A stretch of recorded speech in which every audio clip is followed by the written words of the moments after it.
All right, hello. This is Mark Soberman with Nepix Premier Trader University. I thought in this video I would take you through something that I use in my personal trading. And a big question that we always get is, of course, about automated trading. This is something that people naturally gravitate towards for convenience, for not wanting to have to catch everything, for not wanting to be there, etc. We've always kind of been proponents of using automation, but not with total trust. So I do something I like to call semi-automated trading, and the reason is you can see on my screen when I'm day trading the futures, I at this point have about 7 different markets that I'm trading at once. One market is a duplicate, 2 different what I call trade plans. As you could imagine, trying to trade all these at one time manually could be a challenge. Most of the time it's not, but there are definitely times where multiple markets and trade plans might be setting up an entry at one time. So what I do is I actually have automation turned on, and it's some of the tools that we provide optionally with several of our systems, but I don't like to trust it completely. And there's a lot of reasons for that, and if you've been to previous webinars or presentations of ours, we've really tried to take you through some of the risks and some of the things that can really go wrong with automated trading.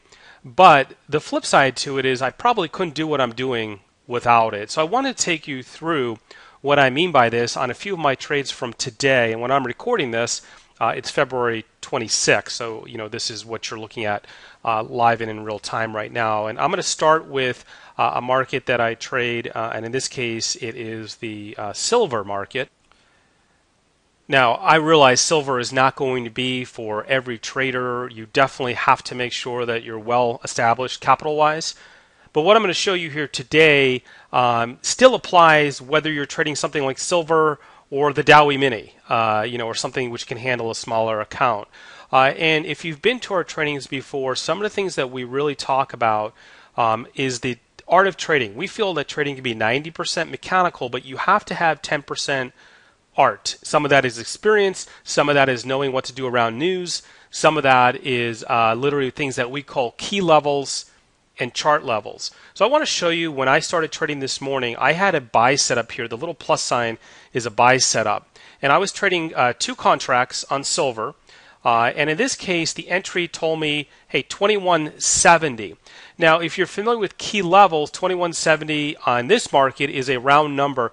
I don't want to buy right at that potential resistance number. So I changed my entry to 2171, which would be right about here. Interestingly, the market went right up to 2170 and a half and reversed. And what ended up happening is you can see mechanically, right? This is on the auto trade. The system would have triggered and hit a stop out, actually a reversal right here. But in my case, I had no trade. I was able to filter out a losing trade by not being 100% mechanical. Now, I'd love to tell you that I'm a genius like this, and every single time there's a loss, I can filter it out. Or every single time that I make an adjustment, it works to my favor. And that's not true. There's definitely plenty of times where the market will go down and will rally right back up and go through. And if anything, I've given up some profits potentially, or made my loss a little bit bigger. I always liken it to insurance, right? You pay insurance, hopefully you don't need it, but when you do, you're glad you have it. So I realize that I'm paying insurance on some of these trades. Now, the last thing I want to do is over adjust and be oversensitive to every level. But this is a very good example this morning where I was able to avoid this loser. And to give you an idea on silver, that was 12 cents. Each cent is worth $50. That's $600, and I was trading 2 contracts. So that saved me $1,200 on that one trade. I came back around with a short at 2158, however, so I continued trading my plan as I should. At this point, the plan is down 1 loser, and my plan says to keep going, max loss of 2.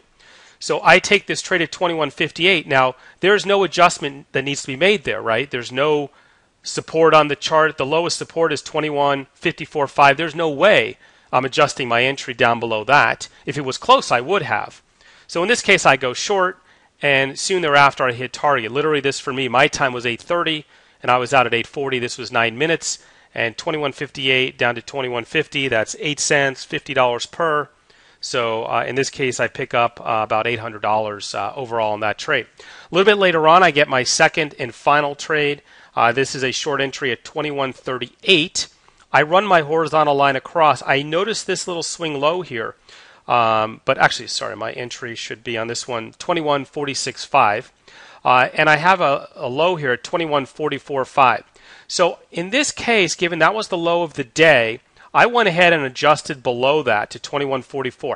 Little bigger adjustment than I would like, but I felt I already saved a loss. Why not be really conservative and get in at 21.44, which I did, and that hit target. So this is an example where I gave up profits. I was being very conservative on that entry. And initially, I looked pretty smart, right? Because right here, it got down to 46.5 and bounced way up. In fact, it was halfway to the stop out. It went down again to 46, came back up. In fact, it almost looked like it was going to reverse. So for a while, Mark looked like a genius, right? But eventually, I didn't. But, so what? I got full target here. So I ended up with two winners. One, 80% of the target, one full target, and I saved a big loser here. So this is a great example of you can't always make these adjustments and have them go in your favor. But remember, this was all automated. So every time that the system would place an entry, I would go into my Interactive Brokers account, and if I wanted to override the entry, I would just override it. In this case, I just left it alone. Once it triggered, it placed the limit and the stop for me automatically. I lowered the stop here, nothing to do. On this one, yes, I went ahead and lowered the stop, but it still placed my target and my stop exactly where it should be. So once I was in, I had nothing to do, and this spike happened really fast. You can see this all happened in 1 minute. I didn't have to do anything. I didn't have to catch it. So I get the benefit of automation, but like I mentioned before, semi-automated. Let's go over to crude oil. Let me show you what I did there. Okay, so crude oil, this was an interesting one. Again, on this plan, I have max loss 2. I was trading 2 contracts. I had a short initially. Let me just get rid of this and just say this short right here was at 102.32. Now, I had a swing low down here at 102.27, but if I was to adjust all the way around that, it's just too far. In this case, it was going to be 6 cents, maybe even 8 cents. I left it at 102.32. But again, I always check the prior swing lows and highs to see if I can make a small adjustment and respect that. And let me show you why that's important, because once I went short here, and initially I almost thought maybe I should have made the adjustment, because you can see here it went down, and this happens all the time. This is a big thing you can learn. These levels many times hold. But it came back down, like I mentioned, and these dots here is my first target. I had a very big target on this trade. Just the way it worked out, this is a 610 share bar, so these tend to be very big targets. I get a lot of partials on this approach, but sometimes I get a bust all the way to the full target, and it's a very large gain. Now, this is where it got interesting. So let me show you. In fact, I'm going to go ahead and go to the right edge here to make it a little easier to think about it in real time. Okay, so think about you being in this trade real time. We're watching it go. Of course, it doesn't move this quickly. I wish it did sometimes. We start to head up. We still have our stop way up here. We're short. We're about break-even-ish right now. Going up a little bit more, going back down. Okay, for the first time, I get a buy setup based upon my strategy. It says, hey, Mark, go ahead and buy at 102.40. But a couple things here. I'm short right now at 102.32. The biggest thing I notice when I run my horizontal bar is what? This swing high here. This swing high was at 102.42. And when that hit on a double top, it dropped pretty substantially. So because I want to, in particular, protect my short, I don't want to too aggressively reverse. I went ahead and changed my stop and reverse to 102.43. So remember, the automation initially moved my stop down on the short to 102.40. It placed a brand new entry at buy at 102.40. So basically 4 contracts. I went ahead and went into Interactive Brokers, or in my case, I connect using NinjaTrader so I can do it really easily. And it took me 2 seconds, 3 seconds to change that to 102.43. It makes total sense to me. I'm respecting a swing high that is close. This is what I call a chart level adjustment. Now, automated, it would have reversed right here, correct? Right up to 102.40, which is a key number, a key level. So 2 things. Key level at 102.40 that I would almost always push above that, and a chart level adjustment. So I know that I'm being smart when I make that adjustment. Look what ends up happening. This market ends up going down. and would have reversed that long. So I would have been sitting with a partial loss on the long and a full loss in this case. Sorry, partial long on the partial loss on the short and a full loss on the long. What did I do? Well, I knew that I just saved. At this point, I knew I just saved a full loser.